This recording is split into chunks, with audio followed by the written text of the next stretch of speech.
Have you ever found yourself walking across a perfectly flat parking lot or a smooth hallway, only to notice that your body seems to drift slightly to one side, perhaps snorts you occasionally reach for a nearby wall when standing up, not because you're dizzy, but because your balance feels just a little uncertain? Maybe you've noticed that your first few steps after getting up feel hesitant, as though your body takes an extra moment to decide where to go. Most people dismiss these experiences as harmless signs of aging, assuming that balance naturally declines over time. But what if these subtle changes are your body's way of warning you that something much deeper is happening? Many individuals who experience these symptoms are often told to simply be more careful. They hear advice such as slowing down, watching their step, wearing supportive shoes, or performing a few balance exercises. While these recommendations may seem reasonable, they often fail to address the real source of the problem. As weeks turn into months, the instability remains. People begin adapting their lives around it, avoiding uneven surfaces, holding onto railings more often, or limiting activities they once enjoyed. Eventually, many accept that this is simply what getting older feels like. However, balance is far more complex than most people realize. Walking is not just about having strong muscles or healthy joints. Every single step requires remarkable coordination between your muscles, your eyes, your inner ear, your nerves, and most importantly, your brain. If even one part of this system begins to function less efficiently, your body can start sending warning signals long before a serious medical condition develops. One of the biggest misconceptions is believing that balance problems begin in the legs. This assumption seems logical because the legs are what carry us from place to place. As a result, many people immediately start strengthening their leg muscles, taking calcium or magnesium supplements, or searching online for exercises that promise better balance. While these approaches may improve muscle strength or flexibility, they often fail to solve the underlying issue because the legs are simply following instructions. Think of your body as a highly sophisticated machine. Your legs are the mechanical components that perform the movement, but they do not decide how or when to move. Those instructions come from the brain. Without clear communication from the brain, even the strongest muscles cannot produce smooth, coordinated movement. The true control center responsible for maintaining balance is a remarkable structure located at the back of the brain known as the cerebellum. Most people rarely think about the cerebellum, yet it performs an astonishing amount of work every second. It constantly receives information from multiple sources throughout your body. Your eyes tell it where you are in relation to your surroundings. Your inner ear detects changes in head position and movement. Your muscles and joints send continuous feedback about body position and weight distribution. The cerebellum rapidly processes all of this information and sends tiny corrections back to your muscles almost instantly. This process happens so quickly that healthy individuals never notice it. In fact, walking is actually a controlled series of falls. Every time you take a step, your body intentionally shifts its center of gravity forward beyond its base of support. For a brief moment, you are technically falling. Before you hit the ground, your opposite leg swings forward to catch you. This cycle repeats with every single step you take throughout the day. The timing of these movements must be extraordinarily precise. Even a delay of a fraction of a second can cause you to stumble, drift sideways, or feel unsteady. The cerebellum is responsible for maintaining this incredible level of precision. When it functions efficiently, movement feels effortless and automatic. You walk across a room without consciously thinking about every step because your brain is making thousands of tiny adjustments in the background. Another important fact that surprises many people is how demanding the brain is compared to the rest of the body. Although it accounts for only about 2% of total body weight, it consumes roughly 20% of the oxygen your body uses. This enormous energy requirement means the brain depends on a steady supply of oxygen-rich blood every minute of every day. Even a mild long-term reduction in circulation can gradually interfere with normal brain function before more obvious symptoms appear. The cerebellum is especially sensitive because of its role in coordinating movement and maintaining balance. As its performance begins to decline, the earliest warning signs may be surprisingly subtle. A slight drift while walking, hesitation during movement, occasional stumbling, or the need to steady yourself may seem insignificant at first, but together they can indicate that your brain is no longer receiving the support it needs to perform at its best. Recognizing these early signals instead of dismissing them as unavoidable aging may provide an opportunity to address the underlying issue before more serious problems develop. Balance problems rarely appear alone. In many cases, they are accompanied by a collection of subtle symptoms that seem completely unrelated at first. Because these changes develop slowly, people often blame them on stress, poor sleep, a busy lifestyle, or simply getting older. They may never mention them during a doctor's appointment because each symptom appears minor on its own. Yet when viewed together, they can form a pattern that points toward a common underlying issue. One of the earliest signs many people notice is a decline in short-term memory. This is not the kind of memory loss associated with forgetting important life events or recognizing loved ones. Instead, it involves everyday moments that suddenly become frustrating. You walk into the kitchen with a clear purpose, only to stop and wonder why you came there. You begin telling a story, but lose the exact word you intended to use. You forget where you placed your keys just a few minutes ago, even though you remember events from decades earlier with remarkable clarity. This contrast often confuses people. They wonder how they can vividly remember childhood experiences or details from years ago, while struggling to recall something that happened moments earlier. The explanation may lie in how the brain manages different types of memory. Forming new memories requires continuous energy and a healthy supply of oxygen-rich blood to specific areas of the brain. When circulation becomes less efficient over long periods, short-term memory is often affected before long-term memories. Another commonly overlooked symptom is mental fatigue that follows a predictable daily schedule.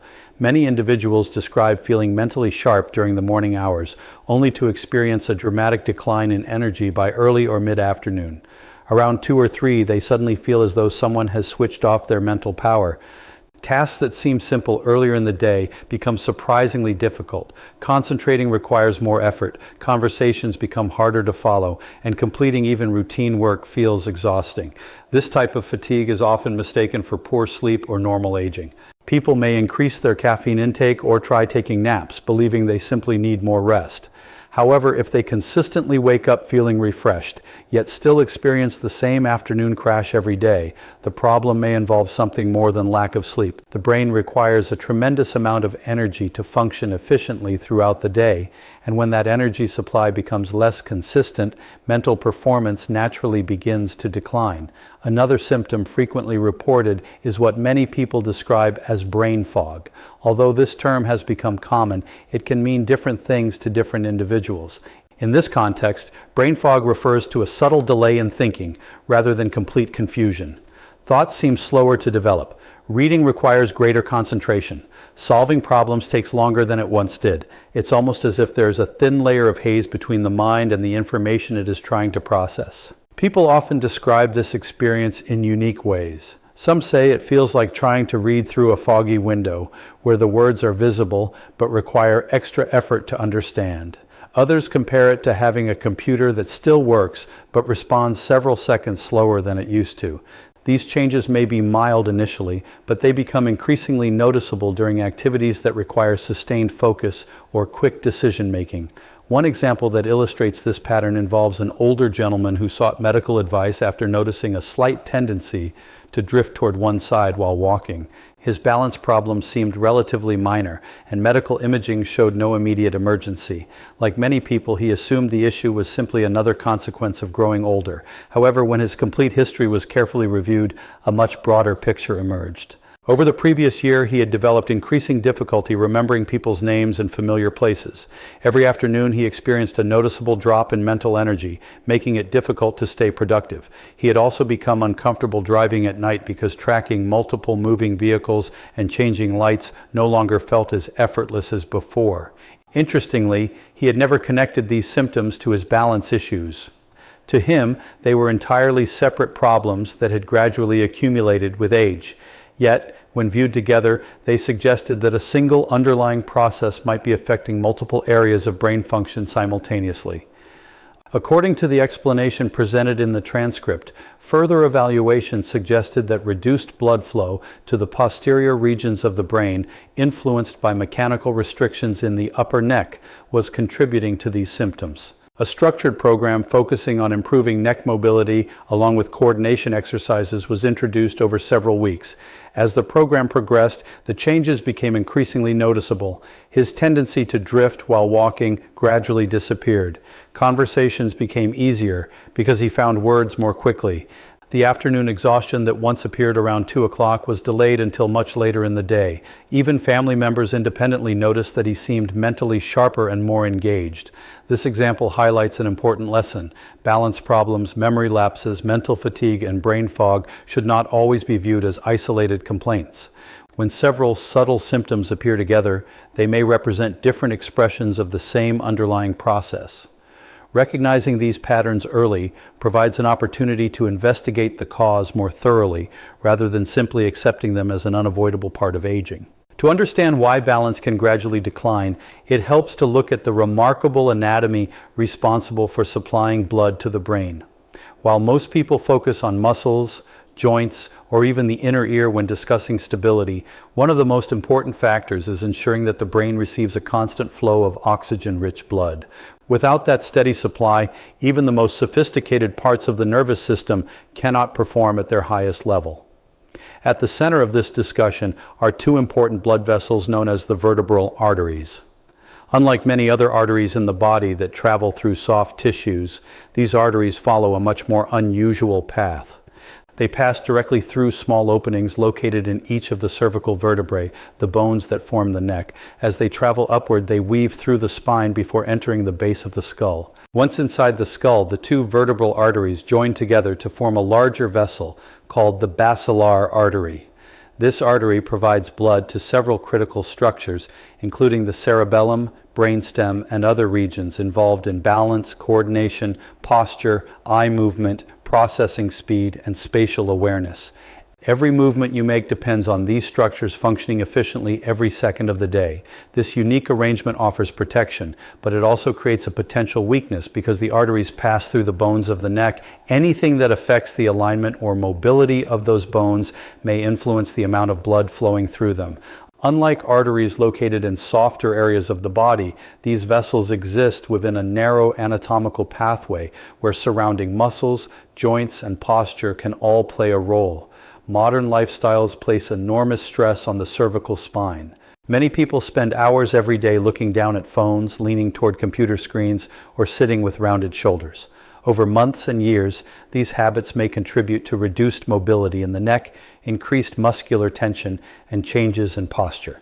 Old sports injuries, automobile accidents, or episodes of whiplash can also leave lingering stiffness that persists long after the original pain disappears. According to the transcript, these long-term mechanical changes may gradually influence the vertebral arteries. The reduction in blood flow is not described as a complete blockage or an emergency event. Instead, it is presented as a slow, persistent decrease that develops over many months or even years.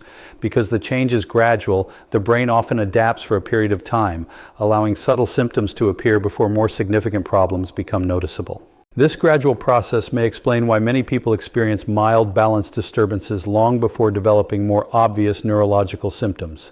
A slight tendency to drift while walking, occasional unsteadiness, slower thinking, or increased mental fatigue may all develop so slowly that they are dismissed as normal aging rather than warning signs that deserve attention. The transcript places particular emphasis on two areas of the cervical spine. The first is the junction where the neck meets the upper back, often called the cervicothoracic junction. This area frequently becomes stiff because of prolonged sitting, poor posture, and repetitive daily activities. Many people develop a rounded upper back or a noticeable prominence at the base of the neck after years of desk work. Rather than viewing this solely as a cosmetic issue, the transcript suggests that chronic stiffness in this region may interfere with normal movement and potentially influence circulation through the vertebral arteries. The second region considered especially important is the upper cervical spine, specifically the first two vertebrae located directly beneath the skull. These vertebrae support the head while allowing a large portion of its movement. As the vertebral arteries curve around this area before entering the skull, the transcript explains that restrictions here may have a greater impact on blood reaching the cerebellum and other posterior brain structures. An important point made throughout this explanation is that many people unknowingly stretch the wrong part of their neck when trying to relieve stiffness. They often bend their head forward or pull it toward one shoulder, placing most of the movement in the middle portion of the neck. However, this region is already one of the most mobile parts of the cervical spine. Increasing movement there may do little to address stiffness in the areas that matter most. Instead, the transcript encourages focusing on restoring balanced mobility throughout the entire cervical spine, particularly the upper and lower transition zones where chronic restrictions commonly develop. Improving movement in these regions may help reduce muscular tension, improve joint function, and create more favorable conditions for healthy circulation.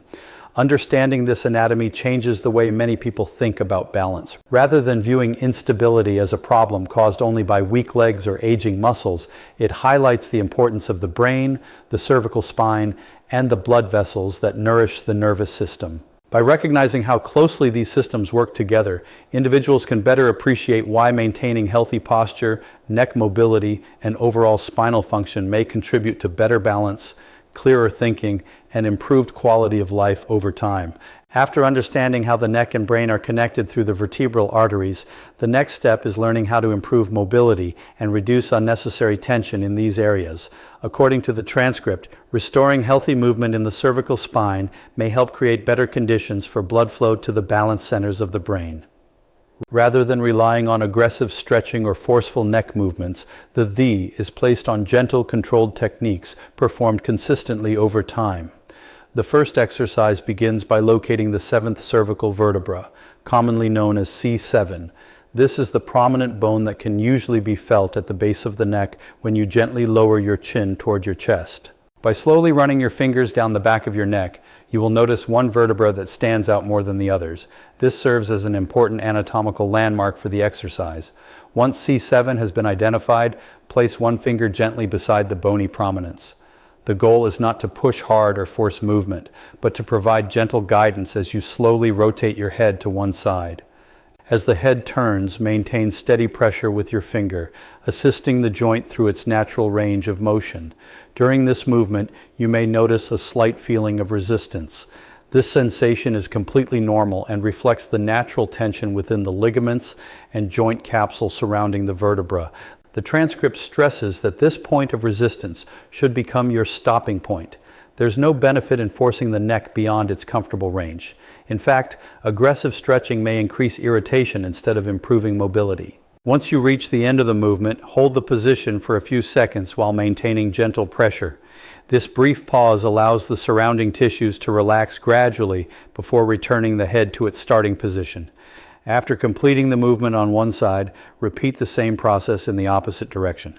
The exercise is then repeated on the vertebra immediately below C7, allowing several segments of the lower cervical spine to receive the same gentle mobilization. The objective is to encourage smoother joint motion rather than creating dramatic increases in flexibility. The second exercise focuses on one of the largest muscles in the neck, the sternocleidomastoid muscle. This long muscle extends from behind the ear to the collarbone and plays an important role in head movement and posture. Over time, prolonged computer work, frequent smartphone use, emotional stress, and poor posture can leave this muscle in a constant state of tension. According to the transcript, excessive tightness in this muscle may contribute to stiffness around the cervical spine. To perform the stretch, place one hand firmly on your collarbone to stabilize the tissues beneath it. Keeping that hand in place, slowly tilt your head toward the opposite shoulder while lifting your chin slightly upward. This movement creates a deep stretch along the side and front of the neck. The stretch should feel comfortable rather than painful. Deep, steady breathing is encouraged while holding the position for approximately 20 to 30 seconds. Slow breathing helps the muscles relax naturally, allowing the stretch to become more effective without additional force. After returning to the starting position, the same technique is repeated on the opposite side to maintain balance flexibility. Following these stretching exercises, the transcript recommends performing gentle self-massage along both sides of the cervical spine. Using the fingertips, apply firm but comfortable circular pressure beginning at the base of the skull and gradually working downward toward the base of the neck. The purpose of this massage is to reduce muscular tension, improve local circulation, and encourage relaxation of the tissues surrounding the cervical vertebrae. Unlike vigorous massage techniques that may leave the neck sore, these movements are intended to be slow, controlled, and deliberate. Spending a few minutes on each side allows tight muscles to gradually release while increasing awareness of areas that may feel especially stiff or tender. Consistency is considered far more important than intensity. Once the neck has been prepared through these mobility exercises, the transcript shifts its attention to the brain itself. One of the most encouraging concepts introduced is neuroplasticity, the brain's remarkable ability to adapt, reorganize, and strengthen its neural connections throughout life. Contrary to the common belief that declining coordination is irreversible, the transcript explains that the cerebellum remains capable of learning and improving when challenged appropriately. This leads into the second phase of the program, which focuses on coordination training. Just as muscles become stronger through regular exercise, the neural pathways responsible for balance can also become more efficient through repeated practice. The cerebellum responds particularly well to activities that require multiple movements to be coordinated simultaneously. The final part of the presentation shifts from understanding the problem to actively training the brain to perform better. According to the transcript, improving balance is not only about reducing stiffness in the neck or improving posture, it also involves strengthening the cerebellum itself through carefully designed coordination exercises. One of the most encouraging concepts introduced is that the brain remains capable of learning throughout life. This ability, known as neuroplasticity, allows the nervous system to build stronger connections whenever it is challenged consistently and correctly. Many people believe that balance naturally deteriorates with age, and that once coordination begins to decline, there is little that can be done to reverse it. The transcript challenges this belief by explaining that the cerebellum responds particularly well to repeated practice. Just as muscles become stronger after regular exercise, the neural pathways responsible for movement and coordination can also become more efficient when they are stimulated daily. The first coordination exercise combines several different movements into one activity. Participants begin by standing with their feet approximately shoulder width apart to create a stable starting position. From there, they slowly rotate their hips in a smooth circular motion. As the hips move, one leg steps outward in a circular pattern that follows the movement of the pelvis. While the lower body continues this rhythm, the hands begin alternating gentle tapping movements at a completely different pace. At first, this exercise can feel surprisingly difficult. Most people are accustomed to moving their arms and legs together in coordinated patterns. Asking the upper body, lower body, and hips to perform different movements simultaneously challenges the brain in an entirely new way. The transcript explains that this awkward feeling is actually a positive sign. It indicates that the cerebellum is working hard to organize multiple streams of movement at the same time. During the first few attempts, participants may lose the rhythm, stop one movement while concentrating on another, or become confused about which body part should move next. Rather than becoming discouraged, they are encouraged to recognize that these moments represent active learning. Every repetition forces the brain to build stronger communication pathways, gradually making the entire sequence smoother and more automatic. With daily practice, the brain begins adapting to the challenge. Movements that initially felt impossible become easier to coordinate. According to the transcript, many individuals notice meaningful improvements within the first week of consistent training. The body starts responding more naturally, demonstrating how adaptable the nervous system can be when provided with regular stimulation. The second exercise focuses on improving the relationship between the visual system, the inner ear, and the cerebellum. Participants begin by standing comfortably while selecting a fixed point directly in front of them. This point may be a light switch, a picture on the wall, or any object positioned at approximately eye level. The goal is to keep visual attention focused on this target throughout the exercise. After taking a few steps forward, participants perform a complete 360-degree turn. During the rotation, they attempt to keep their eyes fixed on the chosen object for as long as physically possible before naturally allowing the head to continue turning. As soon as the rotation is completed, the eyes immediately locate the same object again. Although the exercise appears simple, it challenges several important systems simultaneously. The inner ear detects rotational movement, the eyes provide visual orientation, and the cerebellum integrates both sources of information to maintain stability. Repeating this task teaches the brain to manage conflicting sensory signals more efficiently, improving balance during everyday activities such as turning quickly, looking over the shoulder, or changing direction while walking. The transcript explains that this technique has similarities to exercises used in vestibular rehabilitation programs, where individuals work to improve stability and reduce sensations of dizziness. By repeatedly practicing controlled rotations while maintaining visual focus, the brain gradually becomes more efficient at coordinating these complex sensory inputs. Beyond the exercises themselves, the presentation concludes with a broader message about personal responsibility for health. Rather than accepting gradual decline as an unavoidable consequence of aging, viewers are encouraged to understand how their bodies function and to take consistent action based on that knowledge. Small, all made every day can accumulate into meaningful changes over time. Consistency is emphasized repeatedly as the key to success. Performing these exercises only occasionally is unlikely to produce lasting results. Instead, they should become part of a regular daily routine. Just as physical fitness depends on repeated training, neurological improvements require continual practice to strengthen the pathways responsible for balance, coordination, and movement. The presentation closes with an encouraging reminder that the human body possesses a remarkable capacity for adaptation and recovery when given the proper conditions. By improving neck mobility, supporting healthy posture, and challenging the cerebellum through targeted coordination exercises, individuals may enhance their balance, sharpen their movement, and maintain greater confidence in everyday activities. Rather than viewing aging as an inevitable decline, the transcript encourages embracing consistent, informed self-care as a pathway toward preserving mobility, independence, and overall quality of life for years to come.